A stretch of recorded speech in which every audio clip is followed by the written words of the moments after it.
Bruce Lee. The name itself sends chills down the spine of any martial arts fan, but what really made him unstoppable?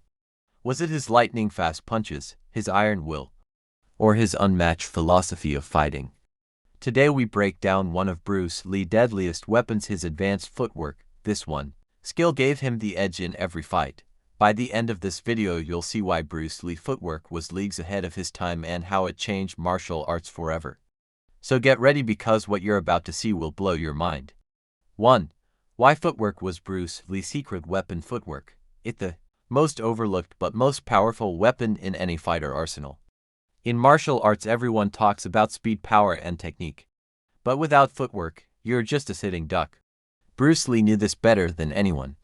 His movement was smooth, effortless, and incredibly deceptive. While most fighters focused on their upper body, Bruce focused on his legs and feet, creating angles that no one could match. Bruce wasn't just a fighter, he was a strategist. He didn't move randomly. Every step he took had a purpose. He studied how boxers danced around the ring and how fencing masters positioned themselves to strike. He combined these influences into a unique style of movement that made him nearly untouchable. 2. The influence of fencing on Bruce Lee's footwork. Now here where things get really interesting. Bruce Lee didn't just stick to traditional martial arts footwork. No, he studied Western fencing. That right, the elegant and precise movements of a fencer influenced Bruce Lee's fighting stance and movement. But why fencing? Because fencers are masters of distance control. They can close the gap in a split second or create space to avoid an attack. Bruce took this philosophy and applied it to martial arts. The way he moved was like a fencer, but instead of a sword his fists were the weapons. He could strike and retreat faster than his opponent could react. This confused his enemies and left them exposed.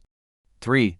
The Jeet Kune Do stance and its footwork mastery. Bruce Lee created Jeet Kune Do, a philosophy of adaptive combat.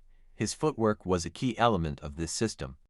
Unlike traditional kung fu, which often relied on rigid stances, Bruce's stance was mobile, fluid, and unpredictable. He moved like water, never staying in one place for too long. This allowed him to evade punches, launch attacks from unexpected angles, and control the rhythm of the fight. His opponent could never predict where the next attack would come from. 4. The explosive push step. Bruce Lee's secret move. One of Bruce Lee's deadliest footwork techniques was the push step. This was the key to his explosive speed. He didn't just walk or shuffle forward, he launched himself forward like a bullet. He did this by using his back foot to push off the ground, giving him an instant boost in speed. This technique was a game changer. It allowed Bruce to close the distance in a fraction of a second and land a punch before his opponent could react.